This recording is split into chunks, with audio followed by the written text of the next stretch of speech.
Greetings, welcome back to Black Bear News. And if you are tuning in or turning in, you might be smarter than the average bear. Bears like to turn in, right? They like to hibernate. So, be like a bear and turn in. Very, very quickly, I want to do a very quick physics demonstration for you, for people who are unclear on the subject. This is a plane running into a concrete structure. I'm going to do this really quickly.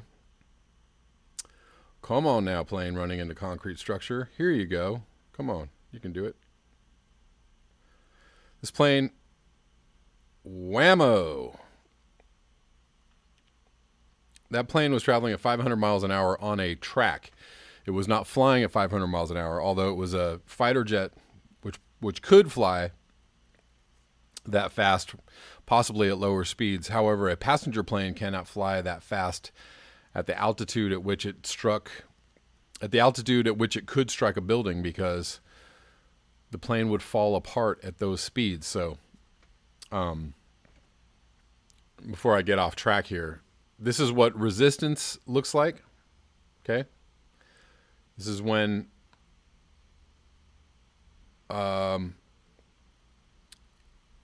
something with greater mass or greater force meets something with lesser mass or lesser force. The plane is lesser mass. It's not as strong as the concrete.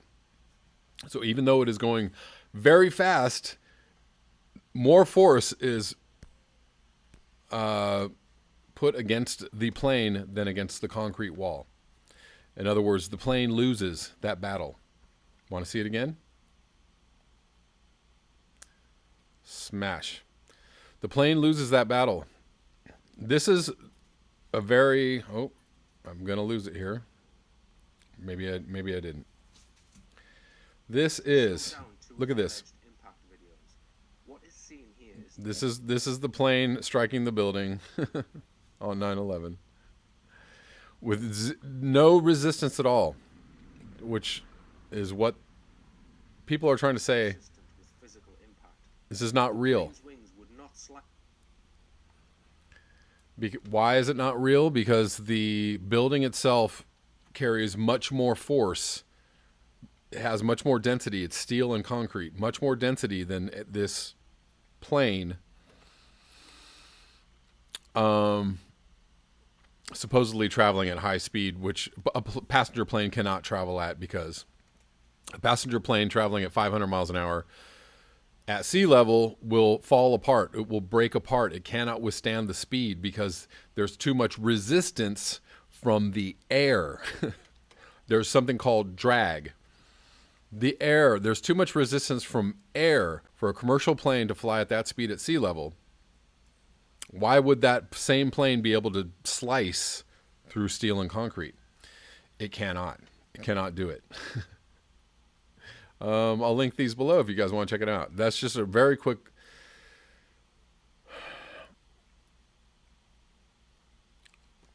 For those that are unclear on the concept, there are a few people that are unclear on the concept of physics that believe magically that something traveling fast enough can slice through something more dense than itself.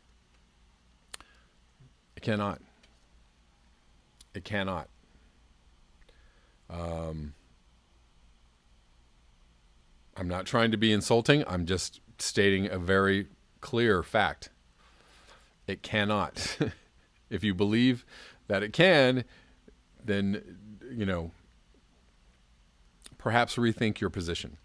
So tonight there's another Democratic debate tonight. I don't know how much of the Green New Deal or climate change they're going to talk about. Probably not very much. Unfortunately, Tulsi Gabbard is not going to be on stage tonight, which is unfortunate, as one of the leading anti-war voices, anti-military industrial complex voices in the presidential race right now. It's unfortunate she will not be on stage, and I'm sure that they don't want a repeat of her taking down Kamala again. I'm sure that also had something to do with her not being on the stage. They're like, yeah, we don't even want anything like that happening again. Because trust me, Kamala is one of the corporatists, one of the elites, top picks, Biden, Harris, and it's looking like Warren is also somebody that they're very comfortable with. Go for it. Apparently, Elizabeth Warren has been talking to Hillary Clinton behind the scenes. She's been trying to hide this fact because, of course, it doesn't look very good.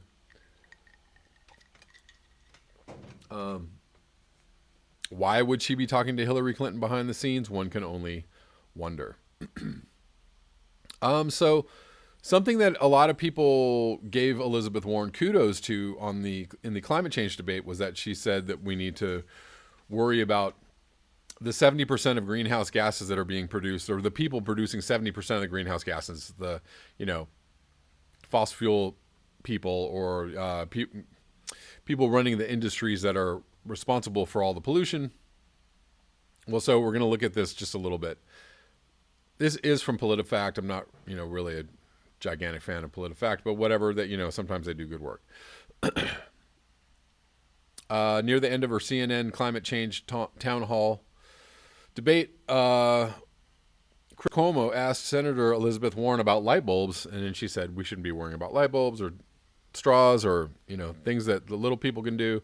We got to worry about what the big people are doing, which is actually right on the money.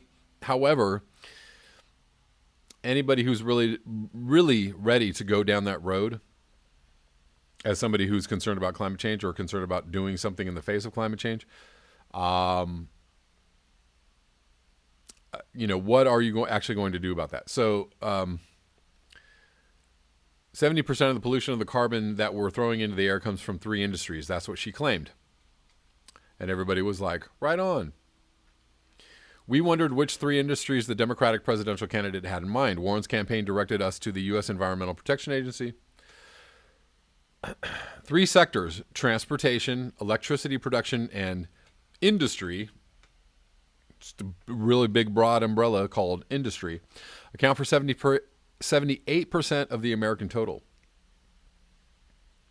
But those are activities, not industries in themselves. Transportation, the biggest of the 3, include cars people drive, the flights they take for business and pleasure. It is strange, obviously, to say 3 industries with one of them being industry, said co-director MIT's joint program, which is actually hilarious. The focus on industry, Riley says, shifts attention away from the broader ways that energy consumption is woven into the fabric of American life.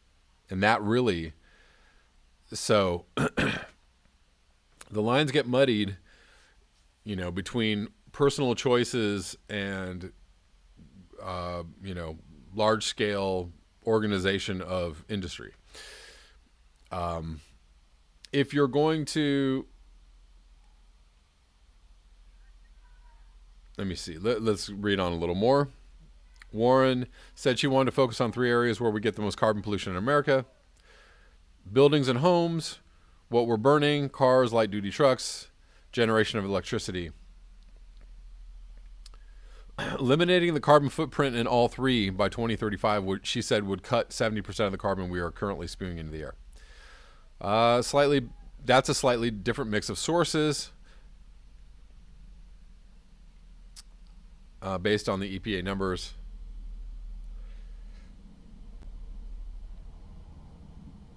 So they rate this claim as half true.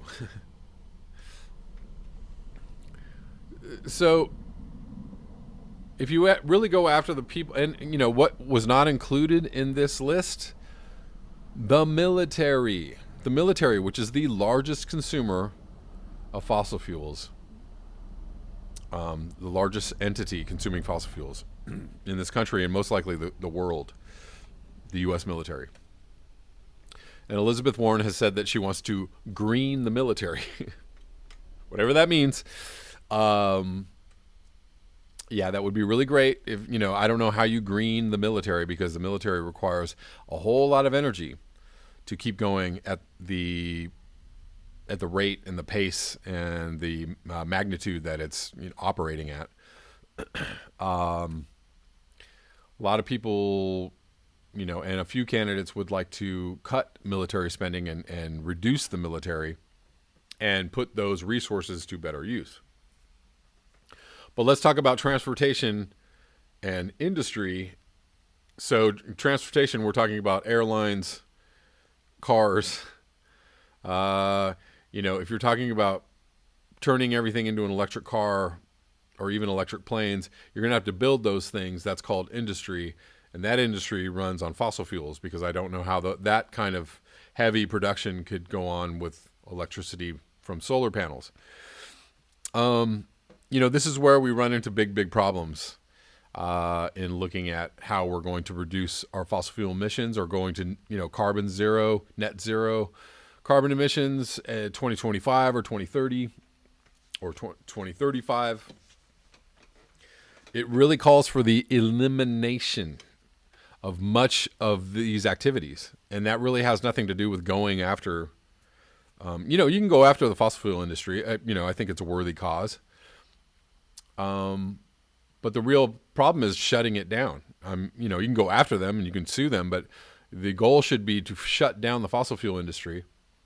And really the quickest way to do that, the fastest and easiest way to do that, is to nationalize the fossil fuel industry, to seize their assets and put them out of business. And then you take control. You have a state-run energy company. There's nothing wrong with that. That's not, oh my God, a socialism or communism. No, that's actually just, that's how it should be done. I mean, our military is state-run. It's a government entity. Our entire military industrial complex. We do have corporations that are involved, but the United Corporations of America, the biggest one, runs the military. So we can take things over. We can take over sectors of the industry, electricity production. We can take over consumer industry and shut it down. That's really what it's, there's no way that we keep the economy going, a consumer economy going, and fix climate change. There's just no way. There are two diametrically opposed ideas right now. You have to be able to just give people the basics. People are going to have to, live with a lot less energy use or resource use. They're going to have to, shift their lives completely and live close to the land. That's really what remaking our entire economy looks like. Really remaking our entire economy looks like basically wiping it out and, starting from scratch, which is, totally doable if you do it right. Bernie Sanders and Tulsi Gabbard have talked about a jobs guarantee. As part of his Green New Deal, Bernie Sanders' Green New Deal jobs guarantee. So that, you make sure that people don't go hungry. You give people, jobs, resources, food. You just give them the basic necessities so that they can keep on going while you, nationalize these industries and put them out of business, or do whatever it is you got to do, or, retool or transfer our economy to a different type of economy. That's why I still think Bernie Sanders, his Green New Deal, is the most far-reaching and the most well thought out. Obviously there are problems. I don't know. It'll be interesting. I'm not holding my I probably won't watch the debates. I'll probably watch the aftermath on YouTube, but I'm not holding my breath that climate change gets a lot of time. Especially since the DNC, this is a DNC sponsored debate, so I'm sure there's not going to be a lot of willful putting out of questions about Green New Deals and whatnot. Lastly, I got a brand new Way Past What the Fuck from Michael Campy. So I'm going to read this. This is from last Friday, and it is titled, "The Choice is Yours." When my wife and I first got together, we loved the idea of going places and seeing things. We did not believe that you could get the full flavor of a new place just by visiting, so we moved around a lot. Our first long journey was a month spent driving around the country in a 1965 Ford Fairlane. After that trip, we decided to move to Cottonwood, Arizona, where I took over a piano business. We stayed for about 6 months, and when the bottom fell out of that, we moved back to Los Angeles for an interim stay. The old job I had before we left kindly gave me my position back for a few months. One of the executives that I got along with asked what I had been doing. I told him we had lived in northern Arizona for 6 months, and now we were back here for a few months, and then we were moving to New York. He said, that must be nice. I asked, what must be nice? He said, to have the money to just move around like that. I asked him how much he made the previous year, and he told me $85,000. This was in the early 80s. Oh, my God. $85,000 was pretty well off. I laughed at him and told him that my wife and I combined only made a little more than $14,000, and that going places and doing things had nothing to do with money. It just had to do with choices. The visit to New York lasted about 4 months, and then we moved back to Los Angeles, arriving with 55 cents in our pockets. The point of all this is to convince you that regardless of the situation you are in, you can make choices. You just have to decide if you want your last few years on Earth to be spent in the mindless, mediocre existence that you have been living, or if you want to branch out a bit and start doing something meaningful. A side note on meaning before anyone gets off on how meaning is different for everyone. It is not. Meaning is spending your time in service to the natural world and all the creatures who inhabit it. The usual pushback I get against this idea is that I don't have the money, or I'm too busy, or that I have rent or a mortgage to pay, or that I have to keep working because people depend on me. The sense I get is that everyone is a victim. Everyone is completely at the mercy of external forces over which they have no control, and that is just plain bullshit. You would think that I am asking people to check out on a massive scale, abandoning responsibilities, quitting jobs, and leaving the system behind, but that is not it at all. What I am suggesting is that you begin to make different choices, most of which are 100% free or very inexpensive and could actually help toward minimizing your participation in consumer culture. This list is by no means complete, but should get you started. 1. Take your family on an outing with a local wild foods expert and begin to learn about edible foods that you can gather in your immediate surroundings. 2. Investigate the massive amount of resources available at your local library branch. My library now offers streaming services with over 33,000 movies and TV shows available, and it is all free. 3. Pick a day of each week and go without driving. You will be amazed at what you can see and learn about where you live by walking around. 4. Begin to replace things in your life that cost a lot and do not return anything of value with things that cost a little and provide a great deal of value. For example, a reading night with your friends and family.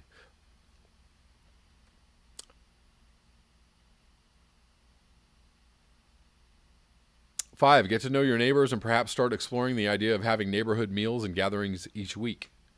6. Volunteer at a local farm if there are any. The one that I worked at here in Upland, California had only one rule, and that was you must take some fruits and vegetables home with you each time you work. This can be a whole family thing or just you, and it gives a great deal of satisfaction when you develop a one-to-one relationship with energy expended in the fruits of that energy expenditure. None of these things requires... 7. Spend a little time each week helping someone at a food bank or at an adult literacy program, or passing on to others what you have learned about living a meaningful life. None of these things requires a lot of money or a lot of time, and all of them pay back much more in enjoyment than anything you spend on new toys or entertainment. So buck up, biatches, quit feeling sorry for your pathetic selves, and end your time here on a high note. Go into the coming years, few though they may be, with your head held high. Live proudly and die with your boots on. Always good stuff from Michael Campy. I hope you all enjoyed that. I, too, like to take myself as much as possible out of consumer culture. It's actually not as hard to, it's easier to live with less than you think. And it's actually way more gratifying. I don't know. It's interesting how much guilt one can feel about not spending money or not buying the things or having all the things that other people have. I've always had kind of this sense of guilt in the back of my mind or in my consciousness. But when I think about the good that I'm doing for the natural world by not participating in consumer culture, not buying things, not buying things willy-nilly, buying only what I need, trying to use only what I have, I feel much more fulfilled within myself, and I don't really care what the Joneses think. That's all I have for you today. Thank you so much for your eyes, your ears, and your conscience. If you would like to support this channel, you can do so at the links below. Until next time, peace.